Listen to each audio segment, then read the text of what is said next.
지난 시간에는 그 성형 문자가 이 우주상에서 이렇게 하늘에서의 하늘의 모양, 이렇게 하늘의 꼴이죠. 우주의 꼴. 그것은 오로지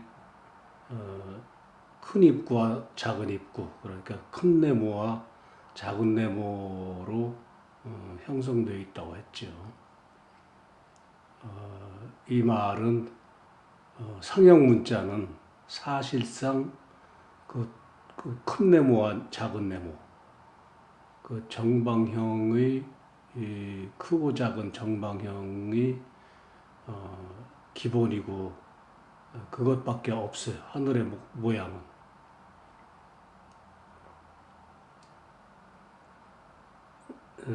이게 하늘의 모양은, 하늘꼴은 우주의 그 모양새는 네모지다고 했죠. 절대 그 원형이 아니에요. 원형은 오히려 이제 거기 그 네모진 하늘에서 그렇게 무한 표기문입니다. 네모는, 네모방정은. 거기에서 생겨난 별들, 이 별꼴들은 구형이에요. 그러니까 원형. 그것이 구체이자 또 원형인데, 특히 한자 한문에서는 그 원형을 문체화를 하지 않아요. 그것은 좀 더 그 예술적 가치로 그림을 그리자면 그 구형을, 그러니까 공의 그 모양을 그림으로는 그릴 수 있지만 문자로는 곤란한 거예요. 다시 한번 주지하거니와 천문, 그러니까 그 천상형문자는 오직 네모 두 가지 뿐이에요. 여기에 이제 이리저리 그것을 가로 늘리거나 또는 세로로 당기거나 하는 그러한 행태로 인해서 그 변화가 생겨나요. 이렇게 문체가 달라지는데, 이것을 그 문화, 그러니까 그 문자화 하는 데에는 다시 또 여기에 숫자가 엮이고 설켜서 또 문자와 숫자로 또는 그 생명체, 그러니까 생명체의 모양이죠. 과학적으로 말하자면 그 DNA 같은 경우 그 염색체, 색깔별로 표기하자면 그 숫자로 그 표기가 될 것이고, 또 서열로 말하자면 또 그 문자, 염기 서열로 말하자면 문자가 이리저리 가로 늘리고 세로 늘려서 그 서로의 의미가 달라지는 그런 행태로 발전이 되고, 또 이제 그 문자로 이렇게 의미로 이렇게 해석이 되도록 하는 것인데, 그 예를 들자면 그 입구의 문형이, 그 어문이 가로로 늘릴 경우 어떤 무엇이 담기는 그릇의 그 용기 또는 어떤 그 행위를 하는 그런 문형으로 전개가 돼요. 예를 들자면 저렇게 가로왈이라든가 그 사람의 말도 하나에 그 이치를 그 내어놓는 그런 그 음성, 그러니까 소리로 변조가 돼서 또는 동물들, 짐승들 또는 이 사람의 말로 구분이 소리가 되어서 나가지는 것, 이것도 하나의 그, 그러니까 그 파동을 지닌 물자가 되는 것이거든요. 그리고 또 이제 넉사자인 경우, 저 넉사자는 사실상 우주를 표기하는 우주 모양, 그렇게 하늘의 모양을 그린 표기문이에요. 표기문자예요. 그러니까 하늘을 지금 현재 하늘에 전개되어 있는, 그렇게 공간 우주에 저 하늘에 별이 떠 있는, 별들이 무수히 떠 있죠. 그런 모양새를 그린 거예요.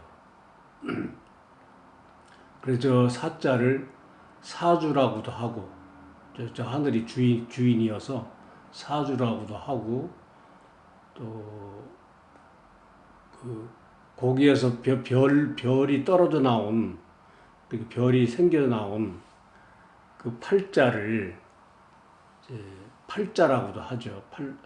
그 아들 자자, 또 이제 글자자 글이 되기도 하죠. 숫자가 팔자가 글이 되기도 하고, 그 팔자가 별들을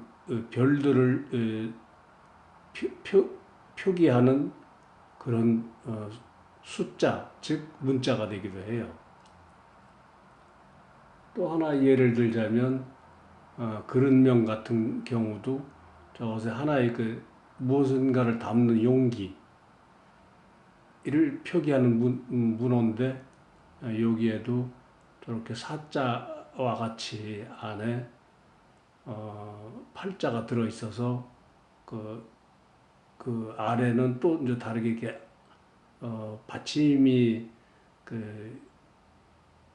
구체되어 있지만, 아무튼 이렇게 입구 문어를 이렇게 가로 이렇게 늘려주면 무엇을 담는 용기의 의미를 지니는 그 문체가 되는 겁니다.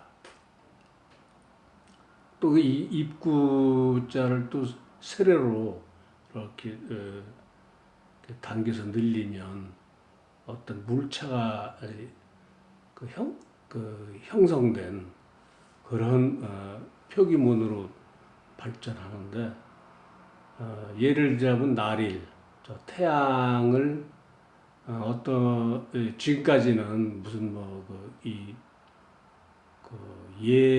예서라고 하죠. 그런 각종 금문이나 갑골문이나 이런 데 등에 그 태양을 그렇게 그림으로 그리는 것을 발전했다고 하는데, 사실상 천문은 그렇게 어줍지 않게 또는 어설프게 처음부터 그렇게 만들어진 게 아니라고 생각이 돼요. 처음부터 아주 절대적으로 처음에 생겨날 때는 절대성이 부여됩니다. 다시 말해서 그것이 발전해서 상대적으로 또는 이제 그 무상하게 그렇게 전개가 되는 일은 있어도, 문자가 그렇게 막 그림 그리듯이 그렇게 이 처음의 원시인들은 아주 이 지혜가 아주 남다른 그 존재의 위상의 이 존재이어서, 그렇게 우리가 생각하는 원시인간의 그 위상이 그렇게 어리석거나 지금의 우리처럼 그렇지는 않아요. 말하자면 하느님이죠. 하늘의 아들이죠. 하늘의 자식. 그래서 그 지혜는 천혜를 타고난 그런 존재체이어서 특히 말 또는 문자 이런 것들이 그렇게 어설프게 그림 그리듯 그렇게 생겨나는 게 아니에요. 이것은 또 이제 각자가 호흡을 자꾸 깊이 할수록 이렇게 이제 호흡도 정도 호흡을 해야겠죠. 할수록 이런 것이 점점 알아지게 돼요. 지금까지 알아온 그런 문자 또는 말 이런 것들이 그냥 어설프게 생긴 것은 아니다. 그런 것을 분명히 알아야 돼요. 지금의 우리는 상당 정도 물론 그 생명 진화가 상당 정도 되었지만 그 지혜는 지식에 가려져서 그런 경우도 있겠지만 그때의 옛 어른들의 그런 지혜는 감히 우리가 상상을 못하는 그런 초월 지능을 지녔다고 생각이 돼요. 문자와 함께 또 숫자도 그 발전 경우가 아주 단순하지만 상당한 의미를 지니는 거예요. 문자라는 게 그런 거예요.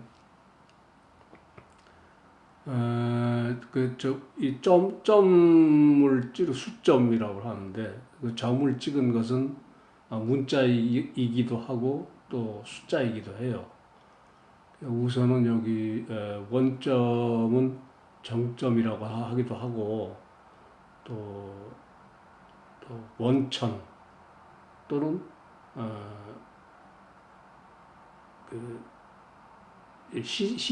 시점이라고 하는데 이것을 그 점을 이제 정점을 찍어서 이렇게 가로로 그으면 그 열린 그 숫자이자 문자가 돼요. 이제 가령 이제 한일자 같은 경우는 이렇게 하늘이 열렸다. 뭐 개천이라고도 하고 그것을 처음 원천이라고도 하고 또는 선천이라고도 해요. 이것을 그 원천에서 처음에 하늘이 열려서 어떤 화학 변이를 위해서 화학 작용에 의해서 조건이 생기면 생명이라는 건 자꾸 이제 전개가 이렇게 진화가 되는 것이거든요. 생겨나면 그러면 소위 두이자 그러니까 별들이 생겨나는 거예요. 그래서 이것을 이제 별들이 생기면 수천이라고도 하고 또는 성천이라고 하는데 여기서 제3의 생명체가 생겨날 수 있는 여건이 조성되는 것이죠. 하늘이 선천 그러니까 큰 하늘이라면 공간 우주라고 하면 거기서 빅뱅의 그런 현상이라든가 기타 이제 다른 이제 설명을 이제 나중에 하겠지만 그런 별들이 생겨나는 그런 경우를 성천 또 하나 이제 완성 하늘이 생겨났다 또는 후천이라고 해요. 처음에 개천을 선천개벽이라고 하면 별들이 생겨나는 것을 후천개벽이라고 합니다. 한간의 그런 제 이론들은 다시 한번 나중에 또 그런 따져보기로 하고 우선 여기서는 숫자의 발전 경우를 설명하는 것이니까 그 다음에 이제 두이에 이어서 이렇게 별들이 처음에 공간 하늘이 생기고 또 거기에 또 별들이 생겨나면 특히 이 지구 같은 푸른 별에는 이렇게 물이 막 생기고 공기가 생기고 하는 생명이 생겨날 수 있는 그런 여건이 조성되는 그 하늘이 이제 그 생겨나는데, 뭔가 생기는 하늘이라고 해서 이것을 생천이라고도 하고, 또는 이것을 이제 중천이라고도 합니다. 특히 여기에 이 지구별을 예로 들면 되는 거예요. 이 지구에는 물이 생기고, 그 중력에 의해서 그 태초에 물이 생기고, 또 그러다 보니까 또 공기도 생기고, 또 그런 여건이 생기면서 이끼류 같은 풀들이 생겨나고, 그 산천초목이 생겨나면서 특히 이런 것들 이제 이런 생명 일체를 중천이라고 하는데, 특히 우리 인간 생명이 발전적으로 생겨나는 것을 중천개벽이라고 하면 이제 할 수 있어요. 선천개벽과 후천개벽에 의해서 중천개벽이 일어나는 이런 현상들은 이제 이 숫자로 또는 문자로 이렇게 설명을 가능하고, 또 우리가 그렇게 이해를 해야 돼요. 숫자는 또 이렇게 그 원점을 가로지르면 저렇게 그 선후천과 중천이 생겨나듯이 그렇게 전개가 돼서 나중에 사성체로 이제 발전을 하는데, 그건 나중에 또 전문적인 설명을 하기로 하고, 여기서는 우선 세로 지를 때 가로 그음에 이어서 세로 지를 때 열십자 형태로 완성수가 생기는데, 이런 경우도 숫자가 생겨나는 그 경우를 설명을 하자면, 일곱칠자 같은 경우는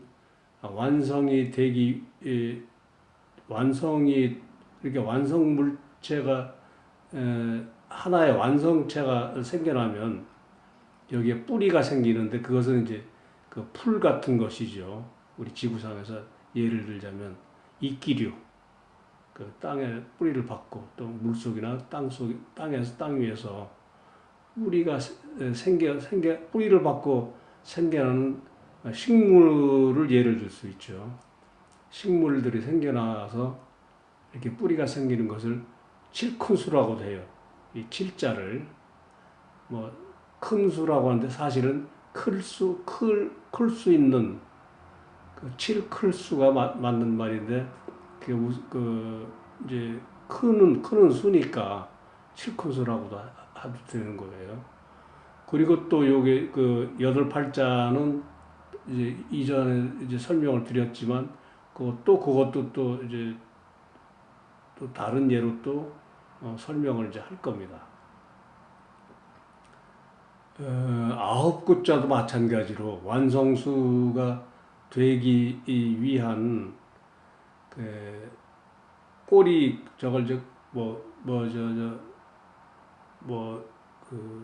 구미호, 또 우리가 이제 흔히 저걸 이제 그 아홉 꼬리라고 하는데, 이게 사실 아홉 구자를 설명하는 다된수, 꼬리가 남아있는 그 아홉 꼬리를 얘기하는 것인데, 이 구자도 다 되어가는 다된 수가 아니고 다 되어가는 수인데, 아직 꼬리가 나오는데, 꼬리를 떼면 완성이 되는 겁니다. 이런 의미를 지닌 숫자도 간단하지만 의외로 저렇게 아주 의미심장한 그런 숫자로 이렇게 발전되어 가는 겁니다. 그리고 또 이제 또 조금 더 이제 화학 변이에 의해서 그 빗김으로 비껴지는 삐침이 그런 삐침 현상이 일어나는데, 요것은 또 가로 그음이나 세로 질름과는 또 좀 더 발전적인 것으로 그렇게 별꼴이라고 하는 변화가 된 그 변성꼴로 이제 그 숫자와 문자가 합체되는 또 문화된다고도 해요.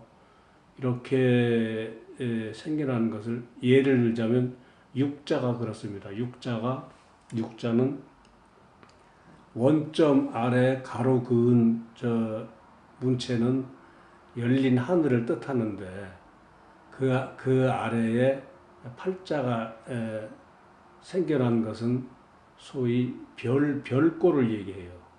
그래서 육계라고도 하는 건데 육계는 곧 별을 이제 지칭하는 것인데 저 육계에 대해서는 또 이런 것들은 아무튼 이 전체적인 것은 하나를 이제 이후에 천경이 해설이 어지간해진 즈음에 상세한 또 구체적인 그런 설명을 또 해나갈 것입니다. 이것들은 어디까지나 그 예로 또 시도의 정도로만 하고 이제 이후에 후학들이 이쪽에 또 이제 문자 또는 숫자의 전문성을 지니는 그렇게 소질이 있는 그 후학들이 생겨나면 이것들을 별도로 또 이제 공부를 하게 할 것입니다. 그래서 논문화해서 다시 말하면 문명화해서 문화라는 건 문자화를 얘기하는 거거든요. 그거를 또 발전시켜 나가는 것을 문명이라 하고 또 그것을 한마디로 문화라고 하는데 이런 것들은 하나 더 이제 예를 들자면 여덟 팔자 같은 경우도 저걸 전 시간에 팔새끼라고 한다고 그랬죠. 또는 사자에서 나왔으므로 뭐 사자 새끼라고도 한다고 그랬었죠. 요게 또 하나 또 좀 부연해서 그 삐침에 대한 그 별스러운 일이 일어나는 변화를 예를 들자면 그 벨예자 같은 경우도 저 그럴 문자는 사실 저 여섯 육자 아래에 팔자가 엮여서 저렇게 문자가 된 겁니다. 그럴 문자가 된 거예요. 이런 여러 가지 그 경우의 수들이 발전적으로 또는 변화적으로 그렇게 한마디로 문화적으로 그렇게 전개가 됩니다.